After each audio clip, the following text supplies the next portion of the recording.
maintenant partager la parole de Dieu et j'aimerais poursuivre ce que nous avons commencé la semaine dernière puisque nous avons parlé de la foi et plus précisément de sa définition, de son essence.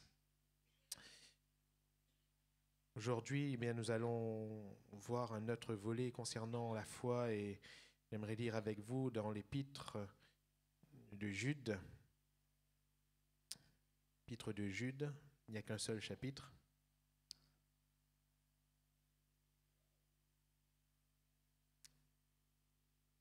Vous voulez trouver vite, il faut partir de la fin, pardon.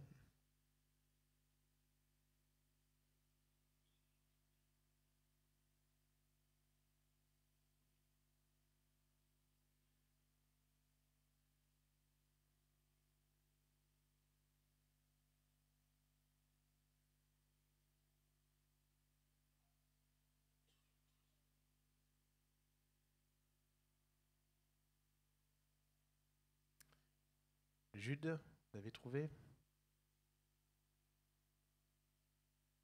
C'est juste avant l'Apocalypse, hein? C'est l'avant-dernier livre. Voilà.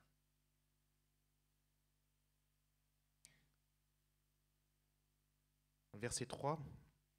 Bien-aimés, comme je désirais vivement vous écrire au sujet de notre salut commun, je me suis senti obligé de le faire afin de vous exhorter à combattre pour la foi qui a été transmise aux saints une fois pour toutes.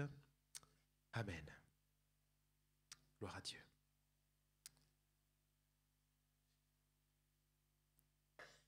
La foi, nous l'avons lu la dernière fois, elle vient de ce qu'on entend, elle ne vient pas de nous. C'est pour cela que le texte nous dit ici, une foi qui a été transmise aux saints, une fois pour toutes, elle a été transmise, elle nous a été donnée, offerte. C'est une grâce de Dieu. Cette foi vient de ce qu'on entend, et ce qu'on entend de la parole de Christ. La foi ne vient pas de nous, de nos cœurs, de notre entendement, de nos pensées, de notre humanité. La foi, elle vient de Dieu, et elle est donnée par Dieu. Ce qui vient de nous, c'est la croyance. Une foi forcée, c'est la croyance. C'est pour cela que nous ne devons jamais nous forcer la foi ou forcer la foi chez quelqu'un d'autre. Nous ne devons jamais forcer quelqu'un à venir à ce que l'on croit nous. Jamais. Jésus n'a jamais forcé personne. Mais cependant, les hommes et les femmes l'ont suivi parce qu'ils ont choisi de croire en lui. La foi leur a été donnée. À ses disciples, à ses 12, la foi leur a été donnée. C'est un cadeau. C'est un cadeau. Et Jude, il ne parle pas ici de fabriquer une foi, mais il parle ici de combattre pour la foi.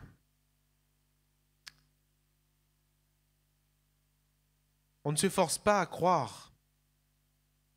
Mais la parole de Dieu nous apprend qu'à partir du moment où l'on croit, à partir du moment où la foi nous est transmise, nous est donnée, nous devons combattre pour la garder.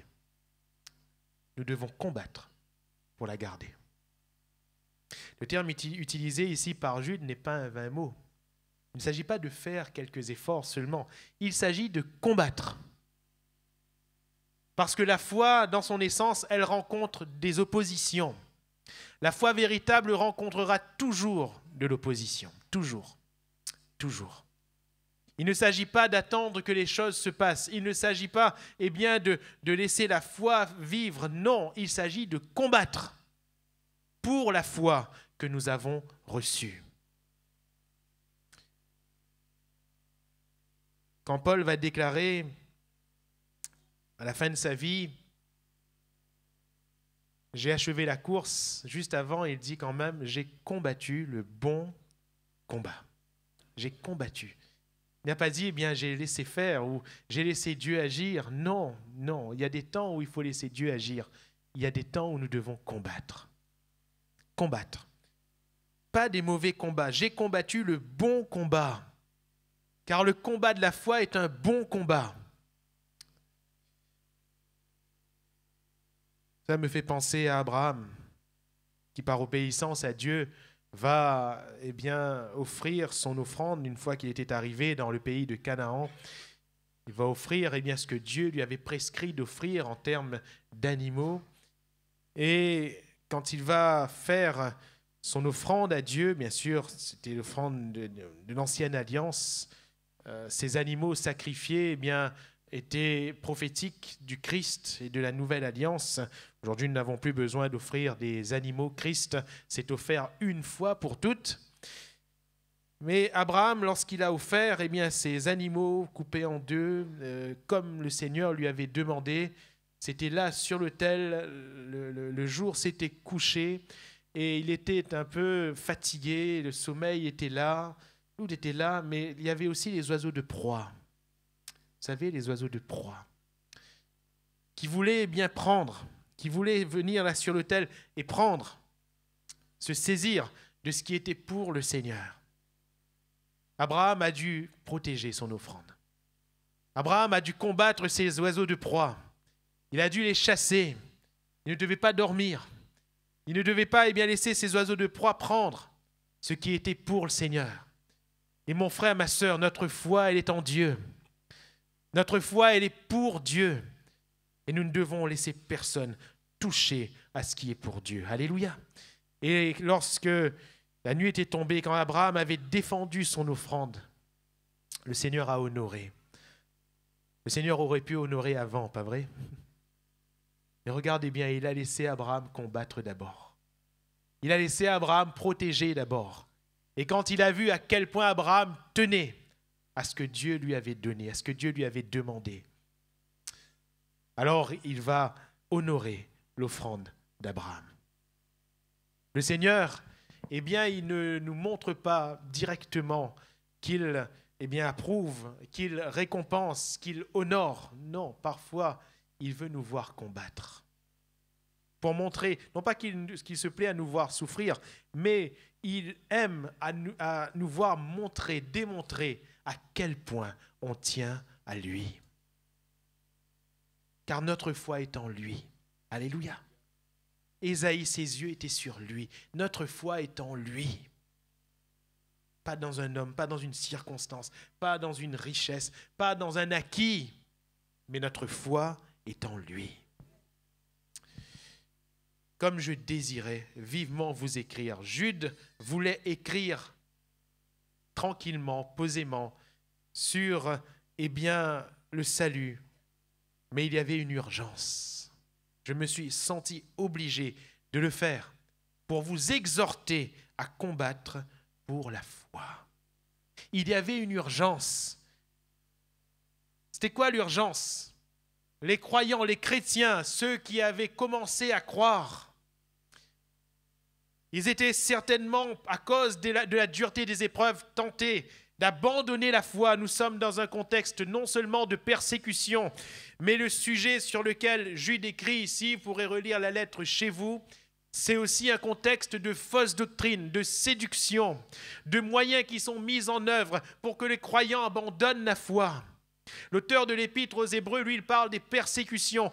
Et vous savez, tout ce qui est mis en œuvre par le malin, nous l'avons dit la semaine dernière, a un seul but: faire qu'on ne croit plus, faire qu'on n'espère plus. Tout ce que tu vis, mon frère, ma sœur, de difficile, tout ce que tu vis comme assaut de l'ennemi a un but: te faire déchoir de la foi. Et j'aimerais le rappeler ce matin comme un avertissement, frères, sœurs. Vous savez qu'on peut perdre la foi?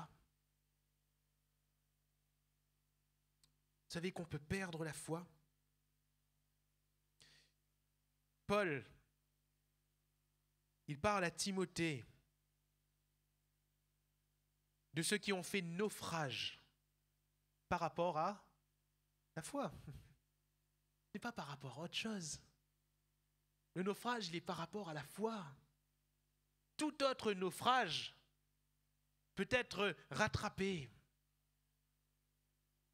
Si on a échoué par rapport à une chose ou à une autre, on peut se relever. Mais si on fait naufrage par rapport à la foi, on perd tout. Qui pourra nous relever? Paul parle de ceux qui abandonneront la foi dans les derniers temps, dira-t-il à Timothée. Quelques-uns abandonneront la foi. La foi. Pourquoi? Qu'est-ce qui est substantiel? Qu'est-ce qui est important? C'est la foi.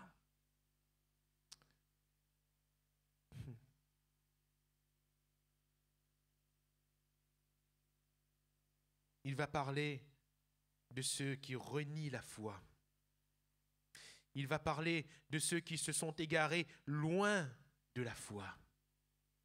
Toujours à ce même jeune Timothée. Mais il va lui dire, toi, combat le bon combat de la foi. Alléluia. Combat le bon combat de la foi. Retiens dans la foi, va-t-il dire à Timothée.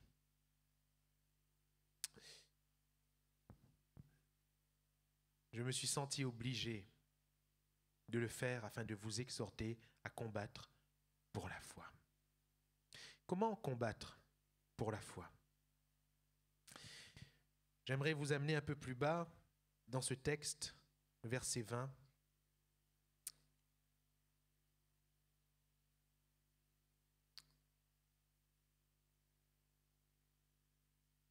Pour vous, bien-aimés, vous édifiant vous-même sur votre très sainte foi et priant par le Saint-Esprit, maintenez-vous dans l'amour de Dieu en attendant la miséricorde de notre Seigneur Jésus-Christ pour la vie éternelle. Amen.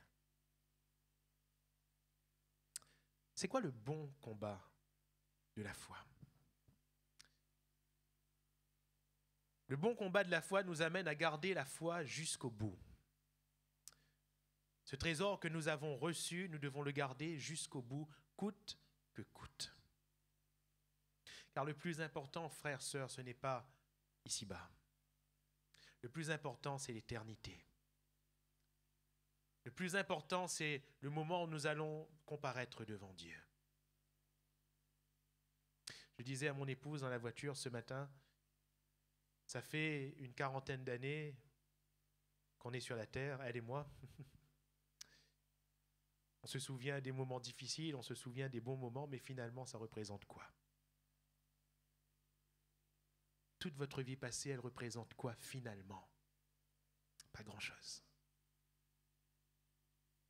Il y a un autre volet qui nous attend, nous les hommes, nous qui sommes des âmes. Notre corps va partir. Ce deuxième volet, c'est l'éternité. Et l'éternité, par définition, n'a pas de fin. Nous savons qu'il n'y a que deux éternités possibles. Ou l'éternité avec Dieu, ou l'éternité sans Dieu. Et à partir du moment où nous quittons la terre, quelle que soit la manière dont nous quittons la terre, soit par la mort, soit par le retour de Jésus, il doit venir. Et il revient bientôt. Alléluia. À partir du moment où nous quittons la terre, c'est fini, c'est trop tard. Nous ne pouvons plus rien changer à notre éternité. Frères et sœurs, je peux vous le dire librement ce matin, le purgatoire n'existe pas. Le purgatoire n'existe pas. Après la mort, il ne purge plus. C'est fini. Ça n'existe pas. Quand est-ce que notre éternité se décide? J'aimerais t'apprendre, mon frère, ma sœur, de l'amour de Dieu, que tu es en train de décider ton éternité maintenant. Maintenant. Je ne dis pas demain, je ne dis pas hier, c'est maintenant. Et qu'est-ce qui conditionne notre éternité? Notre foi. Ce n'est pas l'épreuve que tu traverses. Ce n'est pas la difficulté, ce n'est même pas le confort, ce n'est même pas le moment où tout va bien, où tout va mal. Non, c'est ce que tu fais de ta foi. Vas-tu laisser le malin, l'ennemi de ton âme, te laisser te faire déchoir, te laisser te faire tomber, te faire t'égarer loin de ta foi? Ça remet en question notre éternité avec Dieu. C'est pour cela que ce n'est pas un vain mot. C'est quoi combattre le bon combat de la foi? Premièrement, en nous édifiant nous-mêmes. Alléluia. Nous édifier nous-mêmes. Se construire, c'est cela, s'édifier. Se construire et s'affermir sur la base de la parole de Dieu. La foi, c'est se construire sur la base de la parole de Dieu, car la foi vient de la parole de Dieu. La foi repose sur la parole de Dieu. La foi ne repose pas, sur une circonstance. La foi ne repose pas sur, une pensée. La foi repose sur la parole de Dieu. Nous l'avons vu la semaine dernière, même pas sur notre interprétation de la parole de Dieu, mais sur la parole de Dieu elle-même. Il y a beaucoup d'interprétations, certaines bonnes, certaines mauvaises. Il y a beaucoup de commentaires de la parole de Dieu, certains bons, certains mauvais. Mais la foi ne repose pas sur ces choses. La foi repose sur la parole inspirée de Dieu. La parole soufflée par Dieu. Nous édifiant nous-mêmes sur notre très sainte foi. Et ma construction en tant qu'enfant de Dieu, elle se fait sur la base de la parole de Dieu. Alléluia. Combien malheureusement ont omis la parole de Dieu de leur vie.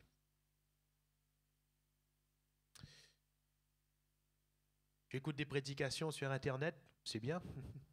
Encore qu'il faut que ce soit de bonnes. C'est bien. Mais la Bible, elle a quelle place dans ta vie?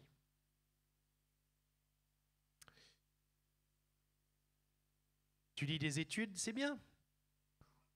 Mais la Bible, elle a quelle place dans ta vie? La Bible, le livre, les paroles inspirées de Dieu, quelle place a-t-elle dans ta vie? Parce que l'édification se fait en fonction de la parole de Dieu. L'homme ne vivra pas de pain seulement, mais de toute parole qui sort de la bouche de Dieu. Alléluia. Pas des paroles qui sortent de la bouche d'un tel, des paroles qui sortent de la bouche de Dieu. Et Paul de dire à Timothée, là aussi nous l'avons évoqué la semaine dernière, toute écriture est inspirée de Dieu. C'est-à-dire que toute écriture est donnée, c'est la parole qui est donnée par Dieu. Alléluia.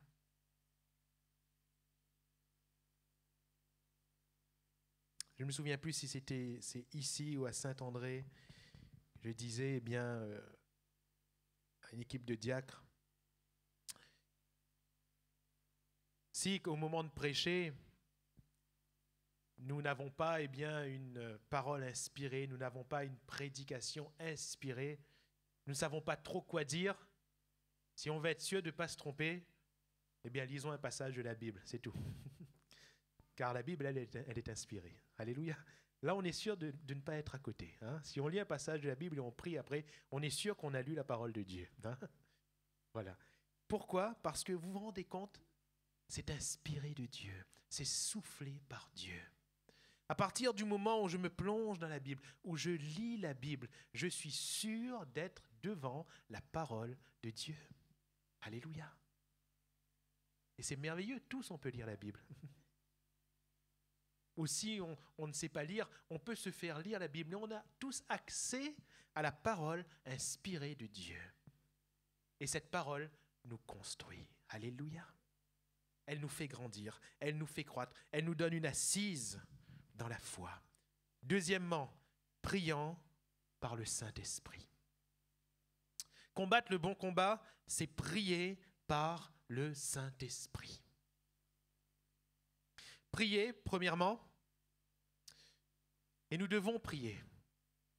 Nous devons prier. Parfois, le Seigneur nous amène dans des situations sans solution pour que l'on comprenne que la solution est dans la prière. Parfois, le Seigneur nous amène au plus proche du feu, là où ça brûle le plus, pour que l'on comprenne qu'on n'a pas d'autre moyen que la prière. Et Dieu, dans ces temps qui sont les temps les derniers, veut nous apprendre, nous réapprendre à prier. C'est-à-dire à nous tenir devant lui, à lui demander, à le supplier. Demande-moi, dira-t-il, et je te donnerai les nations pour héritage, les extrémités de la terre pour possession. Mais demande-moi, demande-moi, alléluia. C'est Dieu qui demande de demander. C'est Dieu qui nous demande de lui demander. Demande-moi. Jésus, il exhorte de la même manière. Mais celui qui demande reçoit. Demandez et vous recevrez. Celui qui demande reçoit. Mais si vous, méchants comme vous l'êtes, vous savez donner de bonnes choses à vos enfants, à combien plus forte raison votre Père qui est dans les cieux ne donnera-t-il pas de bonnes choses à ceux qui les lui demandent? Il ne s'agit pas d'attendre que ça arrive. Mon frère, ma sœur, il ne s'agit pas de faire une petite prière. Il s'agit de prier. Alléluia. Il s'agit de prier, de se tenir devant Dieu, de désirer, de pleurer parfois devant Dieu, en disant « Seigneur, interviens, Seigneur, agis ». Et le Seigneur nous promet qu'il exauce nos prières. Alléluia. Cherchez la face de Dieu pour nos besoins. Cherchez la face de Dieu pour son œuvre. Le bon combat de la foi, ce n'est pas seulement chercher Dieu pour nos situations personnelles. Le bon combat de la foi, c'est avant tout chercher Dieu pour son œuvre. Vous avez remarqué que les problèmes arrivent dans notre vie successivement. Il y en a un aujourd'hui. Le Seigneur, dans sa grâce, il nous permet de sortir. Il y a un autre qui nous attend. Le Seigneur, dans sa grâce, nous permet encore de sortir. Il y a un autre qui nous attend. Mais vous avez remarqué, c'est quoi un mauvais effet des problèmes? C'est de nous amener à ne nous occuper que de nos affaires à nous.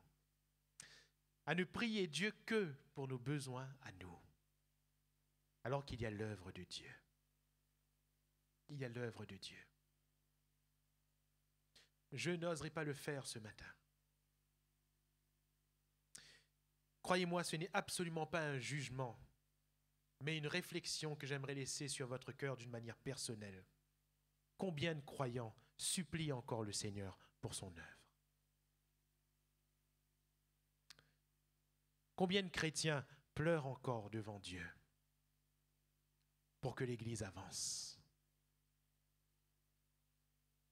Combien de temps passons-nous chronométrés, si vous voulez, dans votre prière personnelle? Je parle pour vous, je parle pour moi.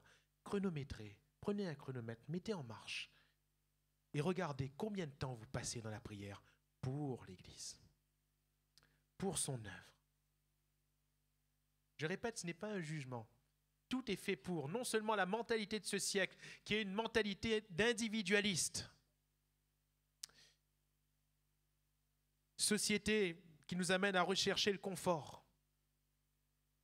Mais en plus, tellement de problèmes qui font qu'on passe beaucoup de temps à prier pour nos problèmes. Je ne dis pas c'est mauvais. C'est bon de prier pour nos problèmes. Mais il y a l'œuvre de Dieu. Alléluia. Et je crois que l'édification n'est pas bonne. Si on n'apprend pas à s'édifier, à se construire en fonction de l'œuvre de Dieu. David, dans ses prières, dans ses pleurs, quand il était au plus mal, lisez ses psaumes, il avait toujours une phrase dans ses prières, minimum, pour Jérusalem. Et dira-t-il, Jérusalem, Jérusalem, si je t'oublie alors que ma droite m'oublie, quel attachement, quel attachement. Priez, priez. Mais priant va dire ici, Jude, par le Saint-Esprit. Par le Saint-Esprit. C'est-à-dire, laissez le Saint-Esprit nous remplir et nous conduire dans la prière. Priez en langue, même quand il le faut. C'est une expérience formidable et nécessaire.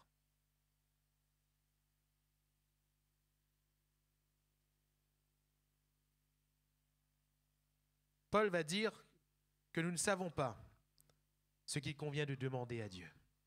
Nous ne savons pas toujours ce qu'il convient de demander. Parfois, pour nos besoins, on sait. Mais en définitive, là où Dieu nous attend dans nos prières, très souvent, nous ne savons pas. Vous savez que quand on commence à prier Dieu, Dieu nous attend sur certains terrains. Dieu attend nos demandes sur certains terrains. C'est merveilleux quand on voit l'ange s'approcher de Daniel et lui dire, quand tu avais commencé à prier, le Seigneur m'a envoyé pour te répondre. Parce que Daniel est entré directement sur le terrain où le Seigneur l'attendait, dans la prière. Prier selon la volonté de Dieu. Nous ne savons pas ce qu'il convient de demander, mais l'Esprit nous vient en aide dans nos faiblesses. L'Esprit nous vient en aide. Alléluia. Par des soupirs inexprimables. L'Esprit nous vient en aide. Le souffle divin nous vient en aide. Et nous commençons à prier en langue. Et frères, sœurs, c'est une très bonne chose que de prier en langue. Non pas seulement par habitude, mais la Bible nous dit que celui qui parle en langue, il s'édifie lui-même. Il se construit. Ne néglige pas le parler en langue. Ne néglige pas la prière en langue. Si tu savais combien de fois Dieu t'a exaucé dans des prières que toi-même tu n'as pas comprises. Quand on parle en langue, on ne comprend pas ce qu'on dit, pas vrai? Mais Dieu comprend tout ce qu'on dit. C'est même lui qui nous a inspirés, qui nous a amenés à dire ce que nous sommes en train de dire en langue. Il y a eu tellement de témoignages de pasteurs, d'hommes, de femmes de Dieu, de chrétiens qui ont obtenu par la prière en langue des choses qu'ils n'avaient même pas pensé à demander.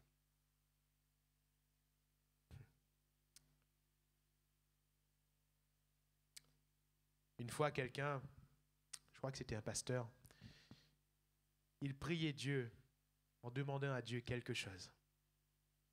Et puis il était poussé à parler en langue. Et il priait en langue, il priait en langue, il priait en langue. Et quand il avait fini de prier en langue, il sentait que son cœur était poussé à demander exactement le contraire que ce qu'il avait demandé avant. Exactement le contraire. Et il a vu exactement le contraire se réaliser. Parce que Dieu l'attendait ailleurs. Alléluia. Jésus va dire non pas ma volonté, mais la tienne. Et quand il enseigne la prière, il enseigne que ta volonté soit faite. Prions par le Saint-Esprit. Maintenez-vous dans l'amour de Dieu. Voilà ce qui nous permet de mener le bon combat, c'est de se maintenir dans l'amour de Dieu. Car le bon combat, c'est le combat de l'amour. C'est le combat pour l'amour. Alléluia. Comment combattre une inimitié? Comment combattre quelqu'un qui te veut du mal? Aime-le. Alléluia. Aime. Aime. Comment répondre à la haine? Jésus nous dit par l'amour. Comment répondre à celui qui te frappe sur la joue droite? Jésus a dit en tendant la joue gauche. Comment répondre à celui qui te maudit? Jésus a dit en bénissant. En bénissant. Ça va contre la logique humaine. Ça va contre l'impulsion humaine. Hein? Si on nous frappe, nous avons envie de rendre. Si on nous maudit, même parfois avec la bouche, si on bénit, dans notre cœur, on dit Seigneur, donne-lui. Occupe Ali.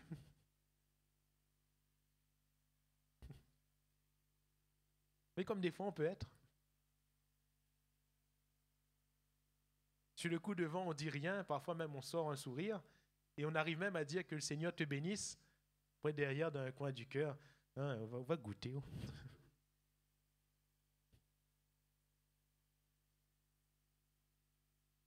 On est comme ça, oui ou non? Disons-le, hein? On est comme ça. L'homme est comme ça. On est comme ça.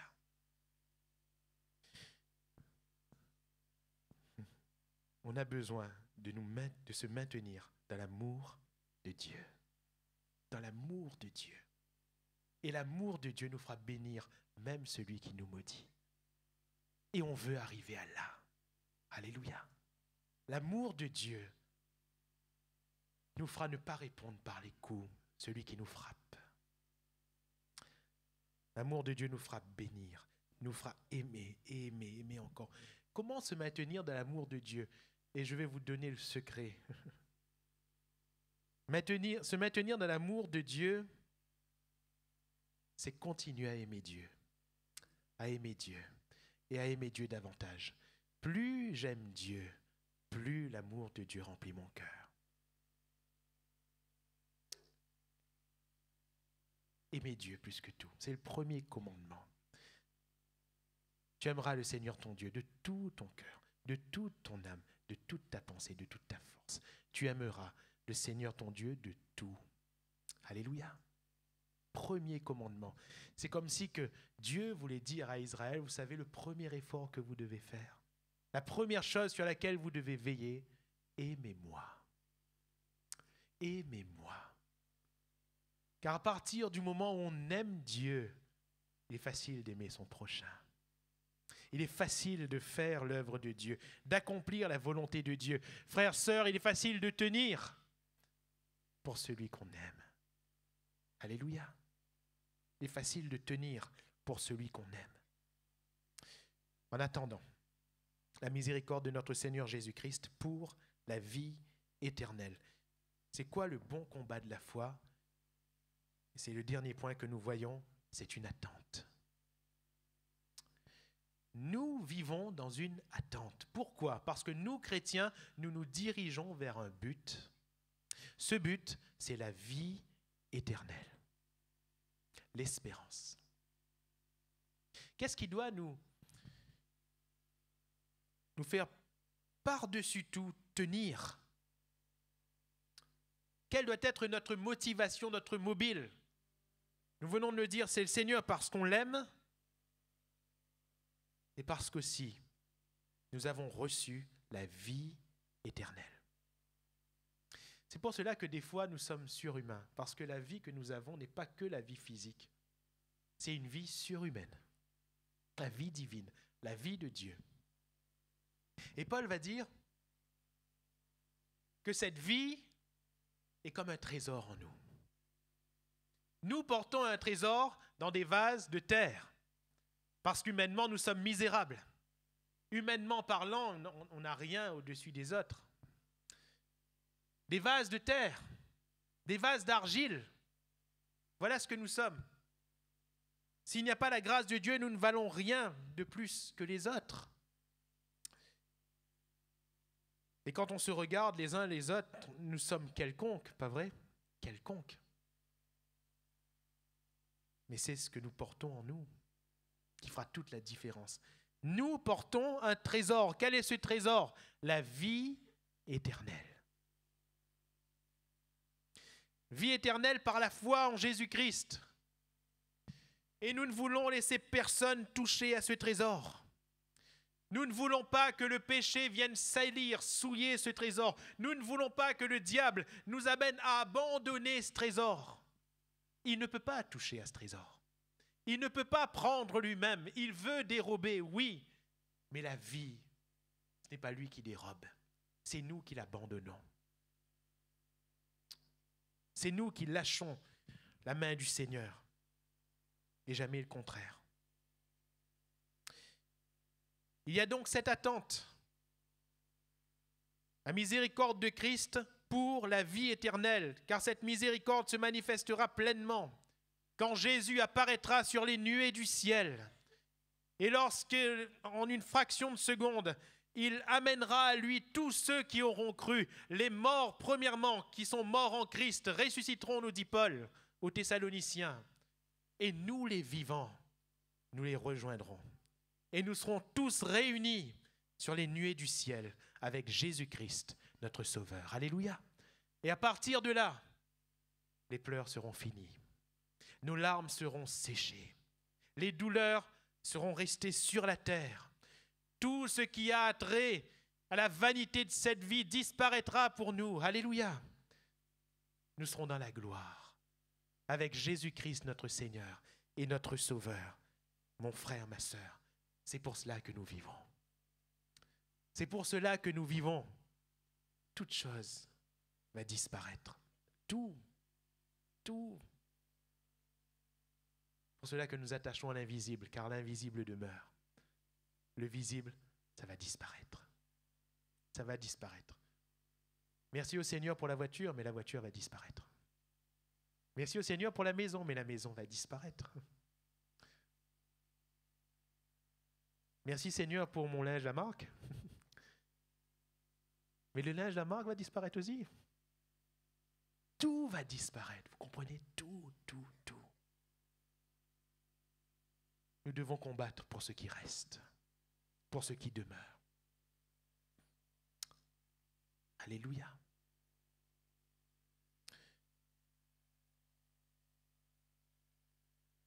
Je me suis senti obligé de le faire afin de vous exhorter à combattre pour la foi qui a été transmise aux saints une fois pour toutes. Alors j'aimerais conclure et vous dire, frère, sœur, mon frère, ma sœur, à toi personnellement je m'adresse comme je m'adresse à moi.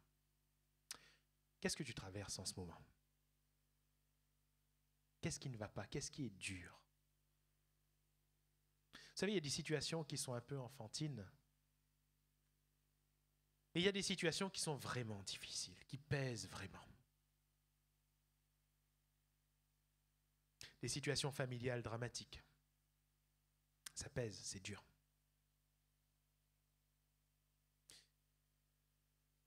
Des situations professionnelles difficiles, des situations financières difficiles. Des problèmes devant lesquels on ne peut rien et on subit, on subit, on subit. Qu'est-ce que tu traverses? Ce matin, qu'est-ce que tu traverses? Certes, on combat d'une manière ou d'une autre. On essaie de trouver des solutions. On essaie de parer à. On essaie de ne rien dire quand il ne faut rien dire. On essaie de parler quand il faut parler. Et j'aimerais te poser cette deuxième question. Où est ta foi? Est-ce que tu vas laisser la situation que tu traverses ternir ta foi? Est-ce que tu vas laisser le mal qui t'entoure faire pénétrer le mal dans ton cœur? Est-ce que tu vas laisser la déchéance, parce qu'il s'agit de déchoir par rapport à la foi, est-ce que tu vas laisser la déchéance s'installer dans ta vie à cause de ce que tu traverses? Dieu nous parle. Je me suis senti obligé de le faire. Jude va dire, je voulais écrire une lettre tranquille, une belle lettre tranquille au sujet du salut, mais je me suis senti obligé de le faire parce qu'il y a urgence. Je me suis senti obligé de le faire maintenant au sujet de la très sainte foi, de notre très sainte foi pour laquelle nous devons combattre. Alléluia. Il y a urgence. Frères, sœurs, chrétiens, il y a urgence. Et l'urgence, c'est que l'on continue de combattre fermement pour la foi qui nous est commune, pour notre foi. Alors ce matin, ne baisse pas les bras. N'abandonne pas. Fais attention de rester dans la course, de rester sur le bon chemin, sur la bonne voie. Parce que le combat du diable, c'est de te faire tomber, de te faire tomber, de te faire tomber pour que tu abandonnes la foi. Mais toi, tiens jusqu'au bout. Alléluia. Tenons ferme ensemble jusqu'au bout, jusqu'à ce que la miséricorde du Christ se manifeste pour la vie éternelle.